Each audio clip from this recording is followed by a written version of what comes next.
Yeah, that's cool, huh? I mean, with. Well, look at you, of course. Neither there. I said. Comfy. Good evening, everybody. I think it is about 6:45, and I'm a stand-in for Father Nicholas, who has sent me here to, talk about a little bit of what he's had in mind for these couple of series. So he has me talking about how to disagree on Sundays, and he thought a wonderful complement to that would be more of a small group talk, and he tapped Tom Morgan on the shoulder to do that. For those of you who may not know, Tom is married to Catherine. But even more than that, he is the Oppenheim Professor of Antitrust and Trade Regulation Law Emeritus at the George Washington University Law School. Over his almost 50-year teaching career, He was also Dean of the Emory University School of Law on the faculties of the University of Illinois and Brigham Young University. And he served as president of the Association of American Law Schools. He served in the military, protecting our country, as the U.S. Air Force's Office of General Counsel, or therein.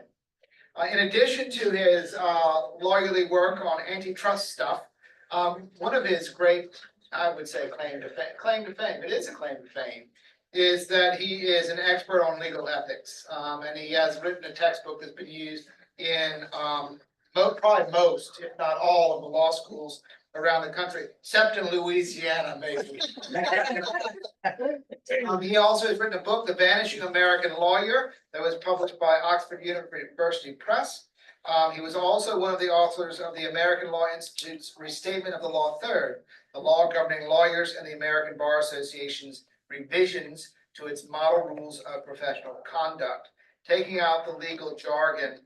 A great interest in legal ethics, and to get something like that, it means the community of lawyers who are experts in this hold you in really high regard.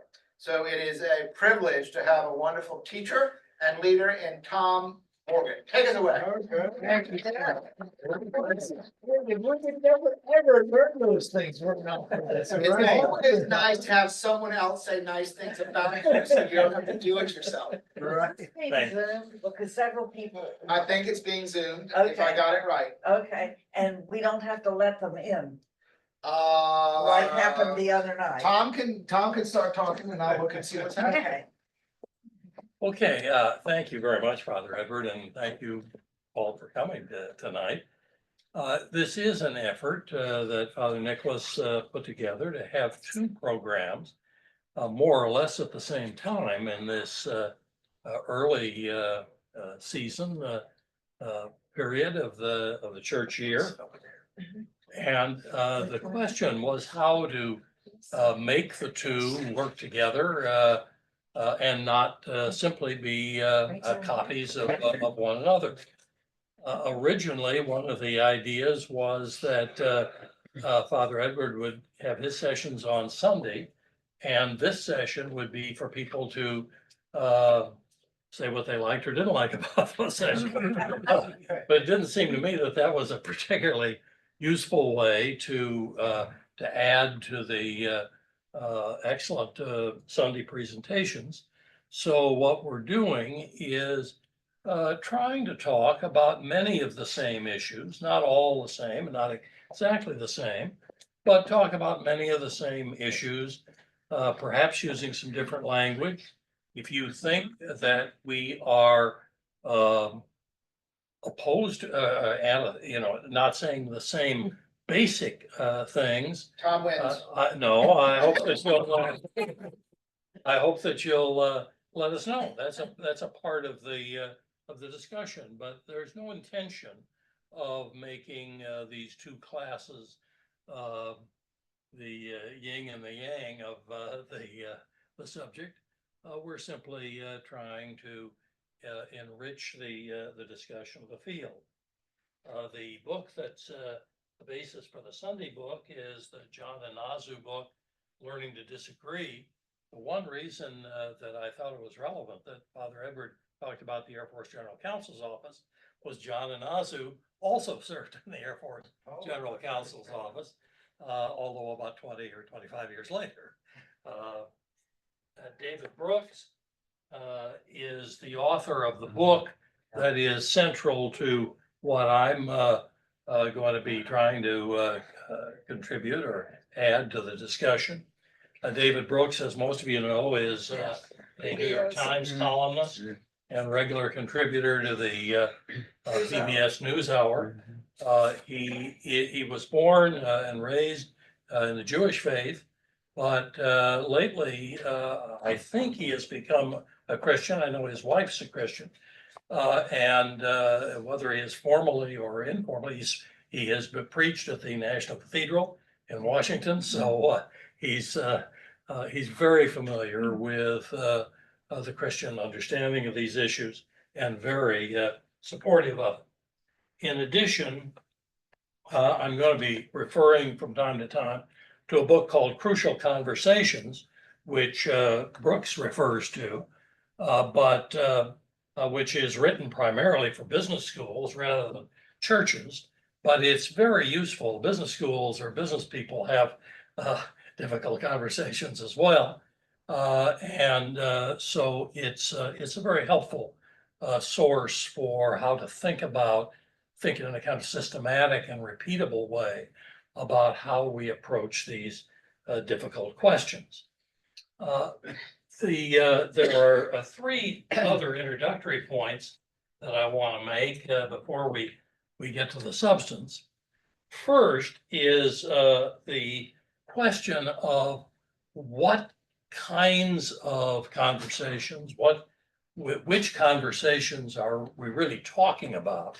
Both, I think Father Edward in the Sunday sessions, although I won't speak for him on this, but in my own thinking about it, we're not talking about the conversation you have with that awful guy on the airplane who has opinions about all sorts of subjects in life and wants to make sure that you hear them.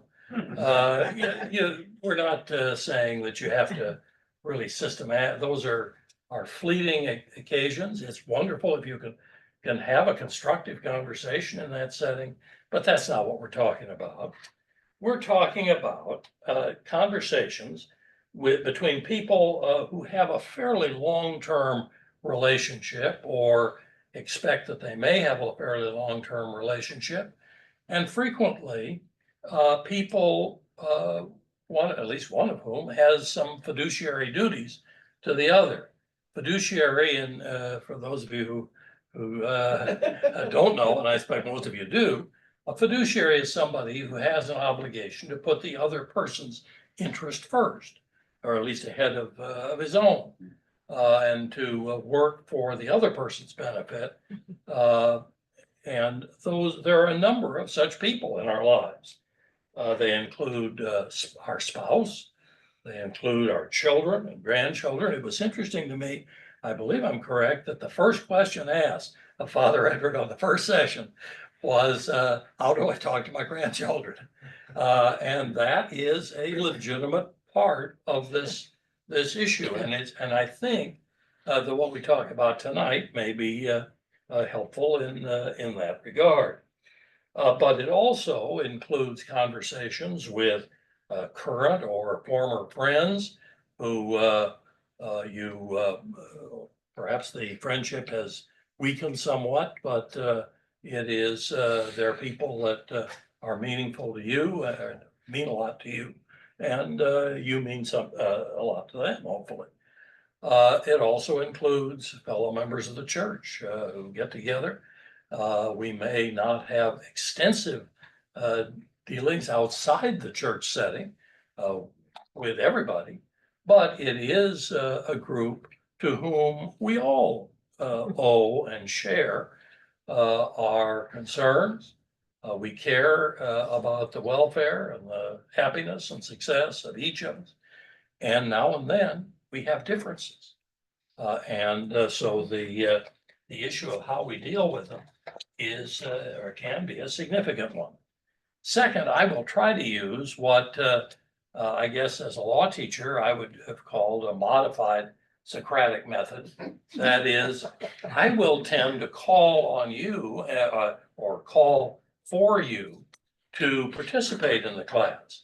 It isn't that I'm going to call what we call cold calling, where you just get pinned down, and you've all seen Paper Chase and other movies about law school. We're not going to embarrass anybody, but the point is, as in a law school class, it's important to feel free and to feel, I won't say obligated, but feel free and encouraged to participate, offer your own views, because my third point is that neither David Brooks nor I is an expert in either psychology or theology.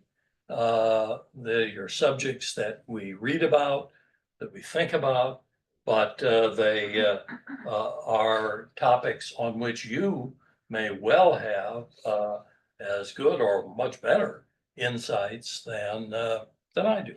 And I acknowledge that, welcome that, and I'm just here to click the clicker at the appropriate times. We will be, well, I've referred to the books that we're talking about. The major premise of our discussion tonight is going to be that people see the world differently.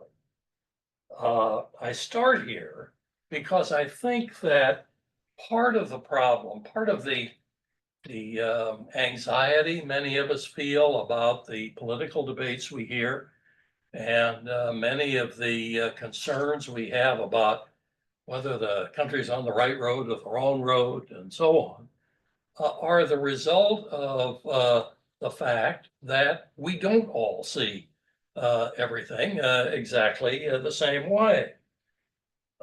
This is Let me interrupt real quick. Yeah. I'm gonna rearrange you. I want you to come right here with the podium. So All right. people online can see your face. that's They're seeing terrifying. your back. And this is going to be Zoom. That's not my surprise. Okay, Professor. You've got a future. What do you see? What is that? a Someone picture might of? say you were ducking. Halfway to see, that's what they say. You're really far away. Oh, I am in the, Well, yeah, before I went. what do you see in the picture? Oh, I'm In the middle of Well, a lot of people see the old women. That's what I see right now. A well-dressed woman with some kind of fluffy Yeah. wrap and Scarf a and. headscarf. Yeah, I should know. and Fancy kind of scarf. feathers. pretty woman. Is that Today's too? that you see something else. What do you see? Okay. I see the old woman. I see an old woman with a kind of a grim look on her face, a big nose, and long chin. You're looking Yeah. at the white portion. Yeah. To the right. Well, I actually don't see the pretty woman. What does that say about me? The point, obviously, using an example like this, an optical illusion, a multi-faceted picture, everybody here is going to see, or at least two people have seen different things. And I think each of us can recognize that there are multiple ways to see it. Now that I'm at this end, I can't point it out as effectively. But there's one view of a beautiful young woman. This picture is called "My Wife and My Mother-in-Law."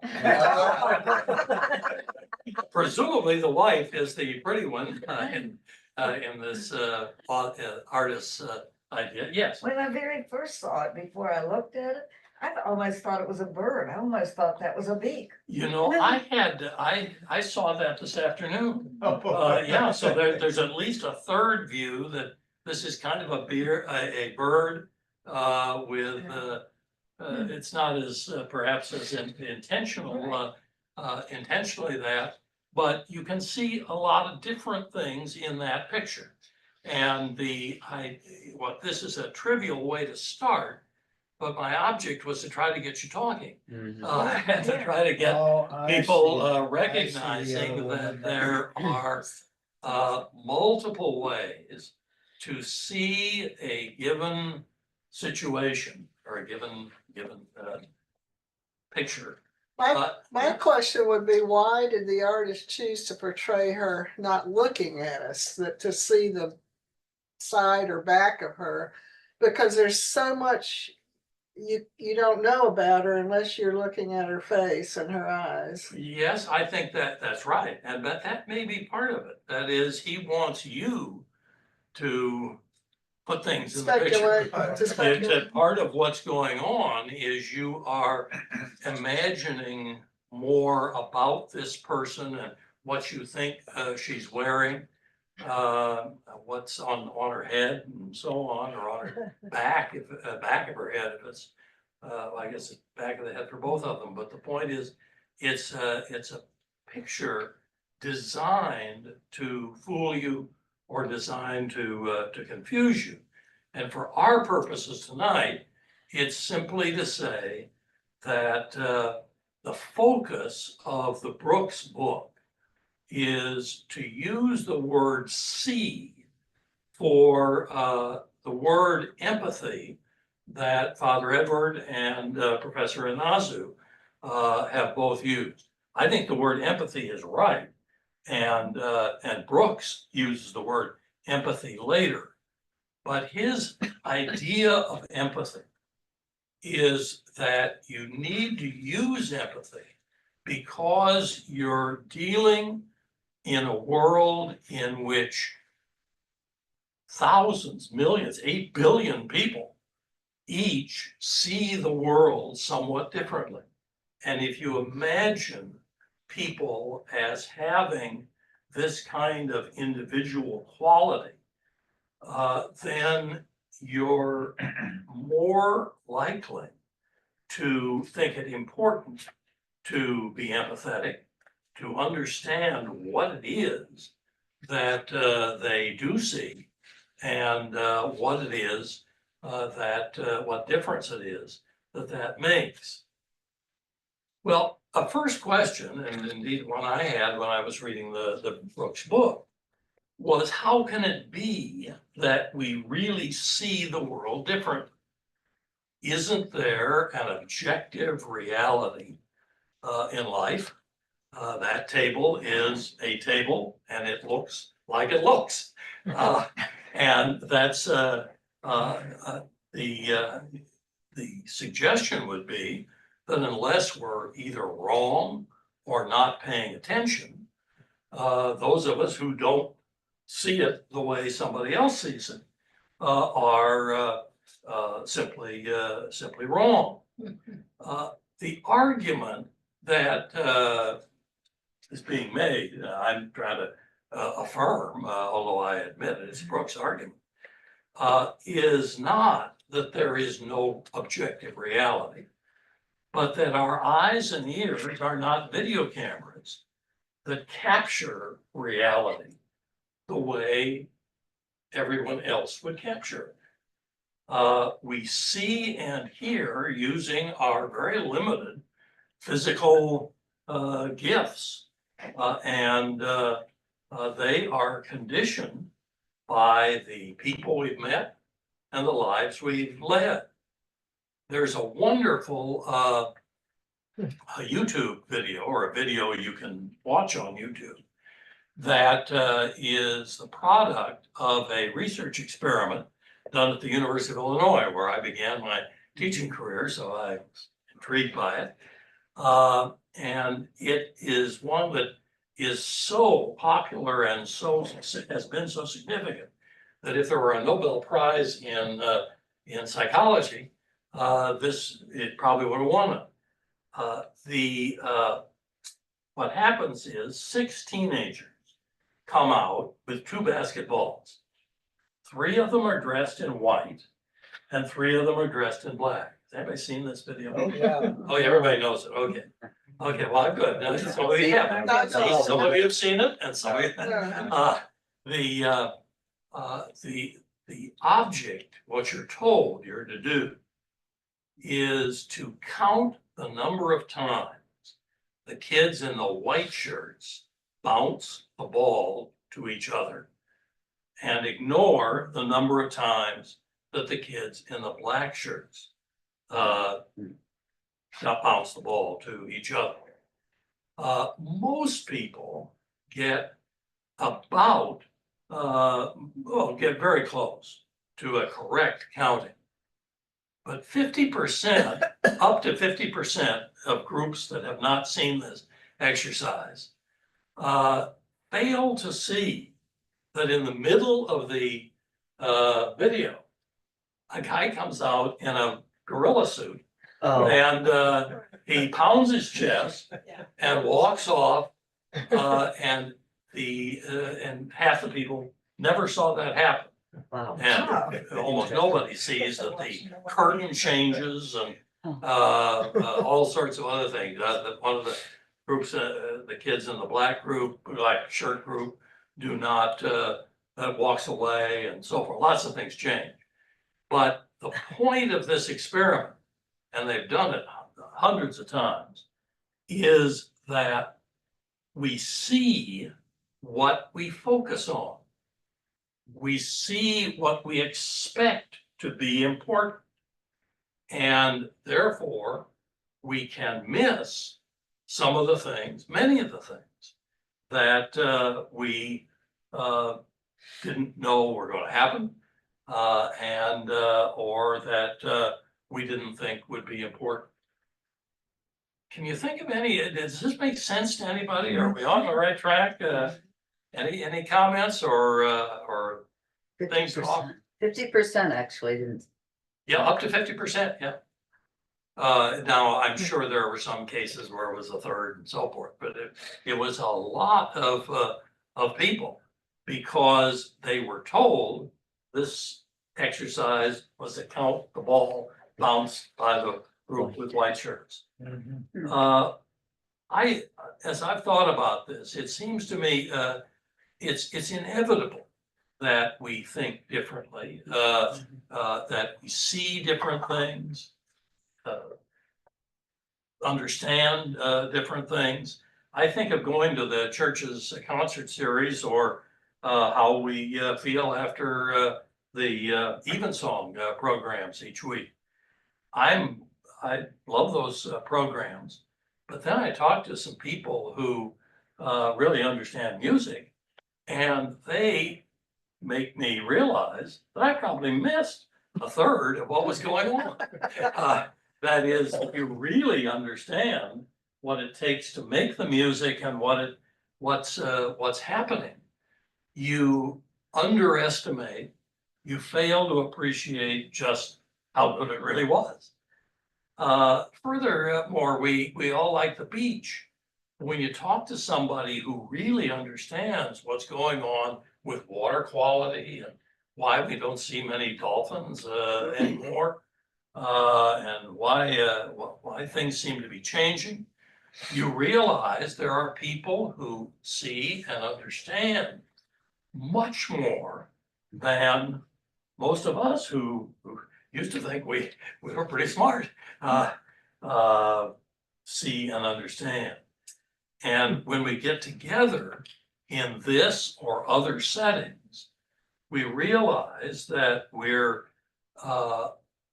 need to realize that we're dealing with people who perfectly appropriately and often in a way that's should be beneficial to us, are seeing something different, seeing something additional, and that there's an opportunity for us to learn and grow from those differences.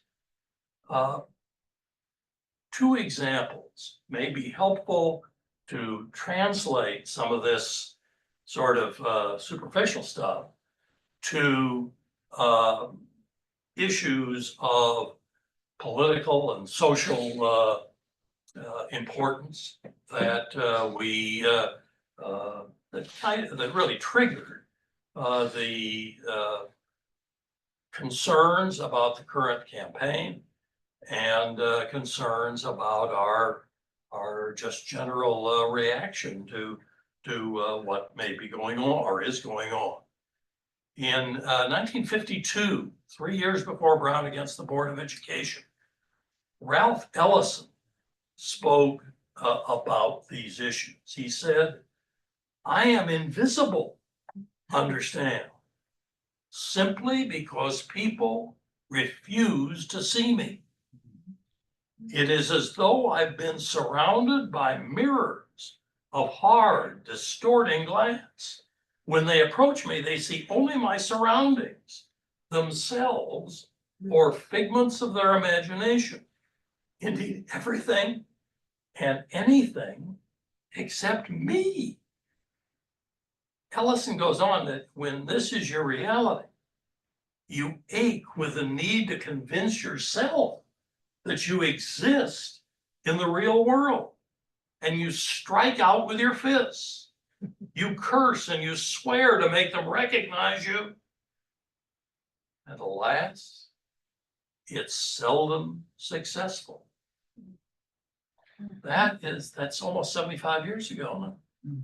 And it is the same language and the same insight translated to what most of us have spent most of our lives living through and with.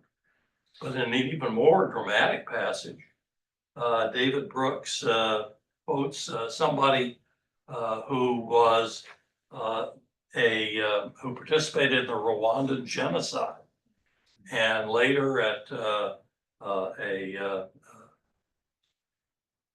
guess what do they call them, reconciliation session, testified that as he swung his machete, "I did not see in my victim that he had been my neighbor before.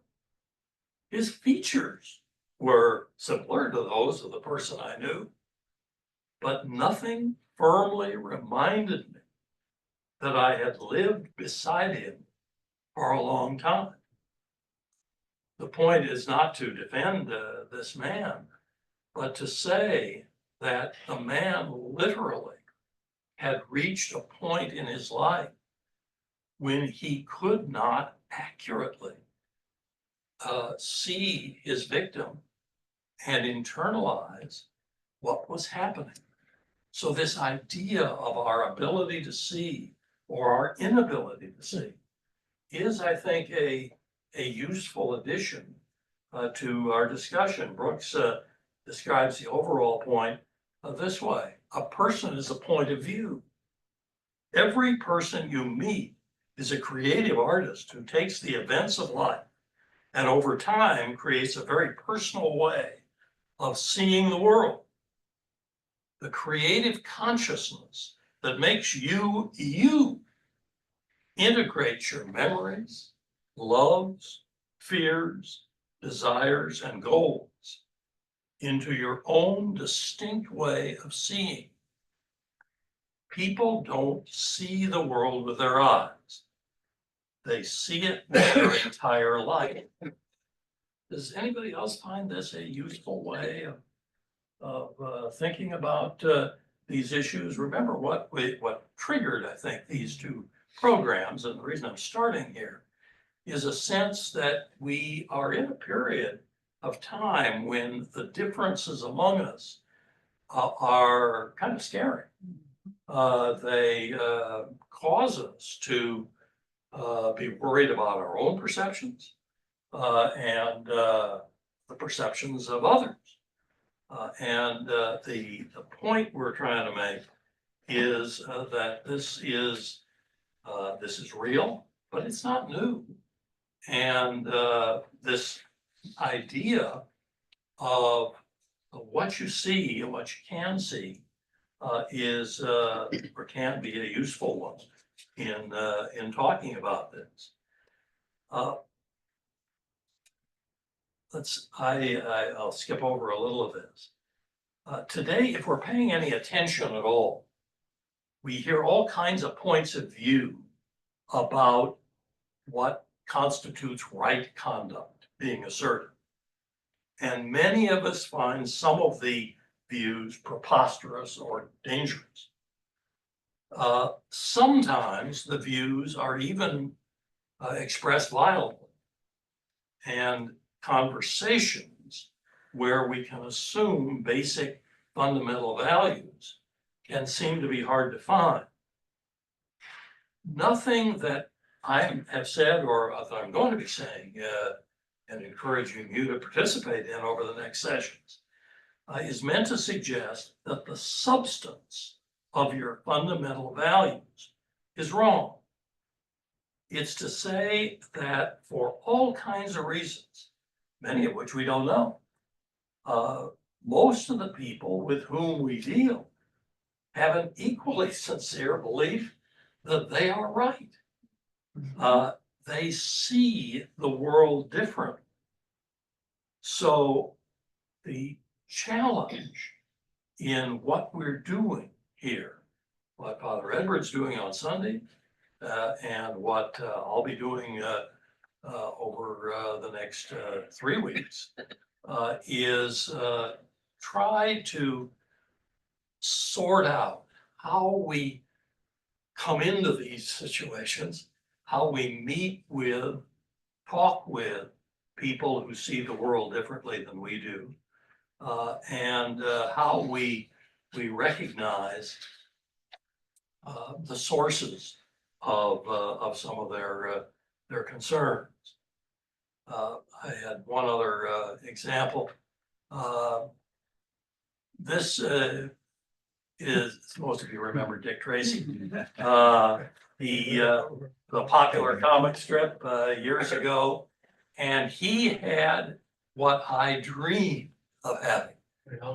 Yeah, absolutely. Every guy, I expect many of the ladies, dream of having a communication device you could carry around with you and you could talk on and have a great experience.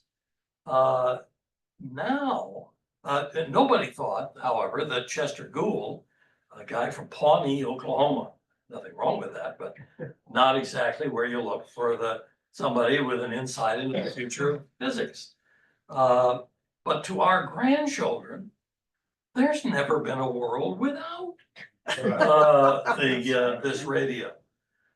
They talk about an exchange of text messages as conversations. We think of it still, I think most of us, as looking somebody in the eye. And to them, many of them at least, that's just not cool. It is the technology that changes the world. The point of all of this is that assumptions are formed by the world we know. I looked up earlier, the world at the time, well, I'll skip it. The world was Benjamin Harrison would have been my lead, a person who would have been expected to influence me. Somebody had made the same arguments I make to my grandkids about things that happened 70 years ago. The person who was president 70 years before I was born, actually 50 years before I was born, was Benjamin Harrison. And the point of all that is it wouldn't have convinced me either. So we're all in this kind of problem. Can you, well, I won't ask for other examples. Why should we be talking about this in a church setting? Isn't all this just secular jargon that ought to be irrelevant to those of us who take God and religious faith seriously? I will be using more secular terms and secular examples, perhaps than Father Edward uses on Sunday. And that's fine. We aren't talking about different things, and we're not fighting a different thing. I'd suggest that people of faith are called upon to and particularly likely to recognize that God created and loves each of the people he created even those who belong to the other political party. It is, they may disagree with us, but in the world God created and in which we are trying to play a constructive part, even those who disagree with us are as important and as loved by God as much as we are. Last Sunday, Father Edward referenced this in talking about the baptismal cup. I believe I'm correct. Is that fair? And so we're talking the same language, even if we're quoting different sources. That doesn't mean that God would agree with every position that we or other people might take. But it does help us realize that God created a world that he must have realized, he had to have realized, would be diverse in more dimensions than we usually recognize or acknowledge. Paul wrote about seeing through a glass darkly, and I think he may have been expressing a thought like the story of the group of blind people who each touch part of an elephant and then try to describe get together and describe the animal itself. And of course can't do it. We're all coming into contact and communicating with each other in a setting in which we each have something to contribute. We don't have to agree with the other person, but we have to acknowledge and respect them. And as we do that, we not only are likely to get better results, but we are acting in a manner consistent with what I think God expects of us. Well, why is it that so many people today seem to believe that this is frightening and that they don't know how to manage it? Think of the number of teen suicides you read about. This is just horrible. I don't know we didn't keep good statistics in the past, but it seems unquestionable that this has gone up today. The number of retired military members who are committing suicide is just awful. And I'd suggest to you that that's likely at least partly related to a notion that they don't see a future, that they don't matter, that their values don't square with the values of the world around them. What's happening? Here, I do want to hear from you. That's So Tom, yeah, just, I spent 3 years in the Army Nurse Corps right. in the 60s. And it was very difficult for me to realize that what I did had very little value to and including being spit upon when I wore my uniform. And I wore my uniform because I didn't have to pay for the airplane ticket if I did wear my uniform. But I never dreamed that what I was doing wasn't contributing, because I was caring for wounded veterans and in many different settings. And it was very, I don't think I'll ever forget that. And, you know, to be spit upon by people who did not serve, but who had an opinion. And they thought the war was wrong. And had I known what the facts, the real facts were about why we were there, you know, I would have understood a little bit better. Sure, that's very helpful. There's a book out now called The Women. The Women. Kristen Hanna. Yeah. You need to Great read book. that. It's about the nurses. in About the Vietnam. nurses. I'm reading it. in Okay. Vietnam. I'm halfway Tom? through, Yeah, thanks to Anna Vietnam. who Vietnam. yeah. Just a comment. Yeah. I wanna- Yes. So we have all these lenses that everybody's developed, if you will.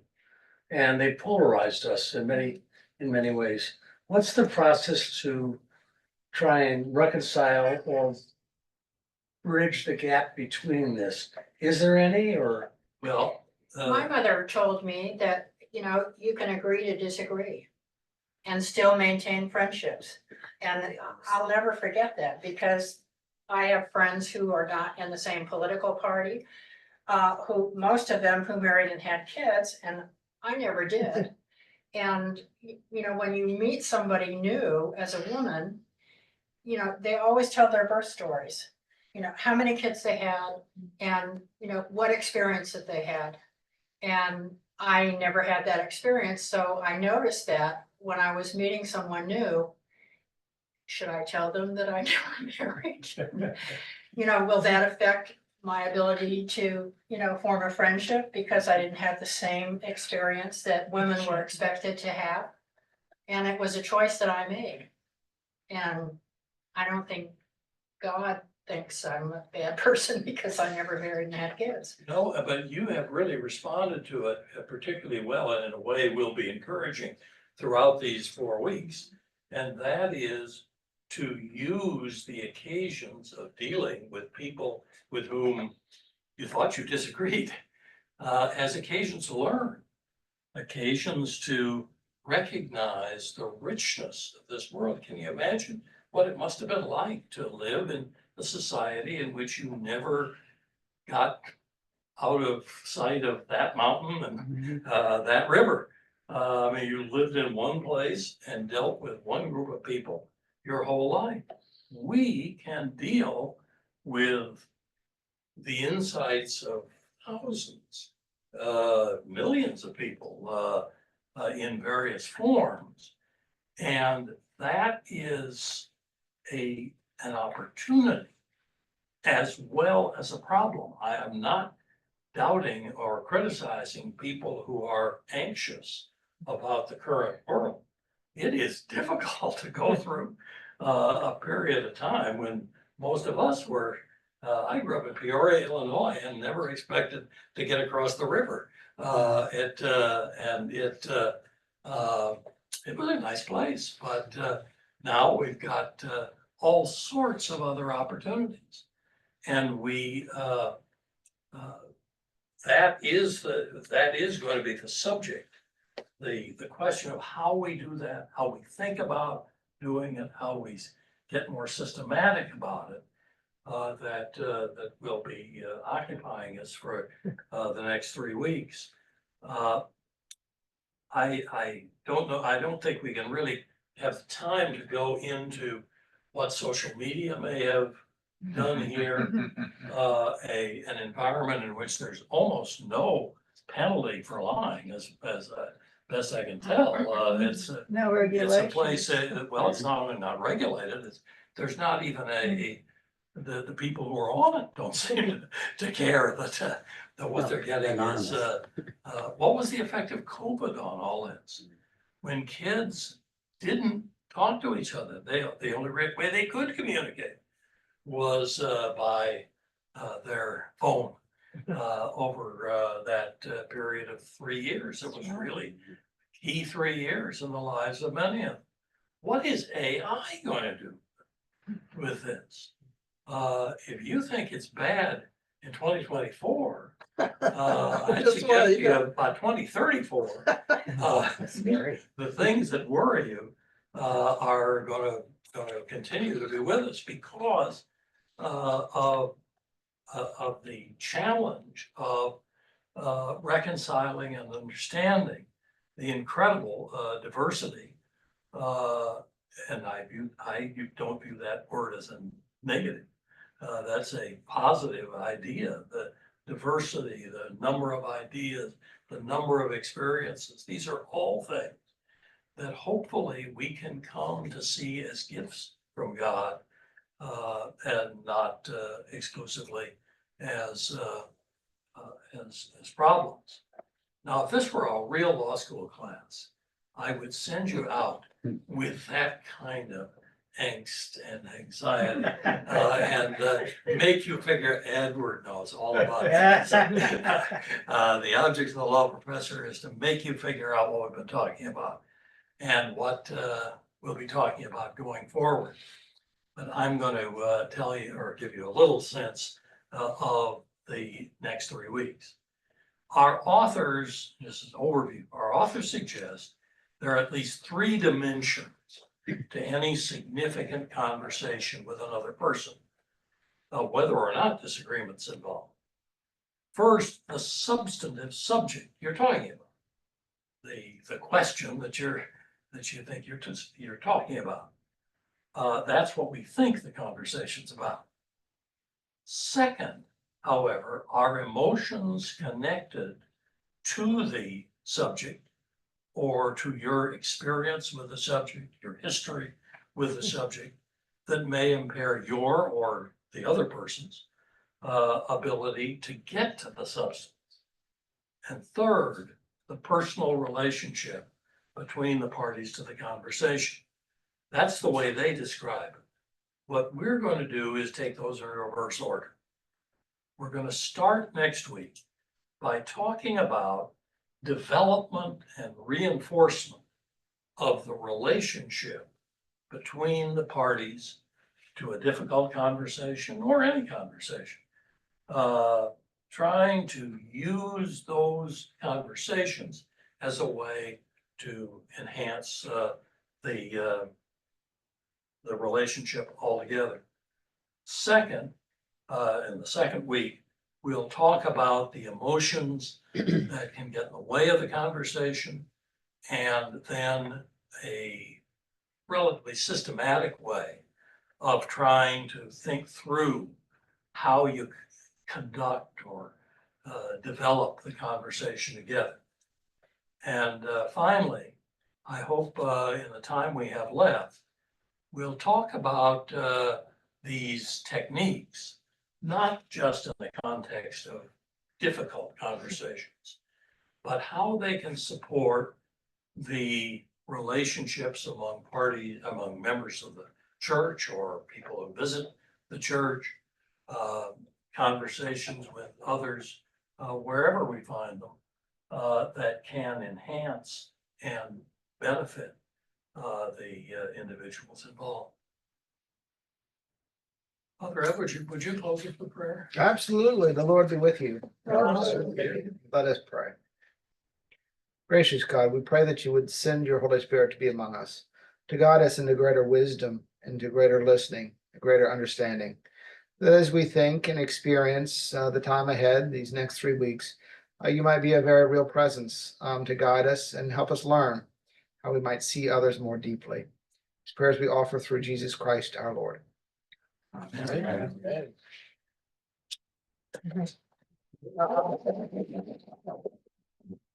Good. Yeah.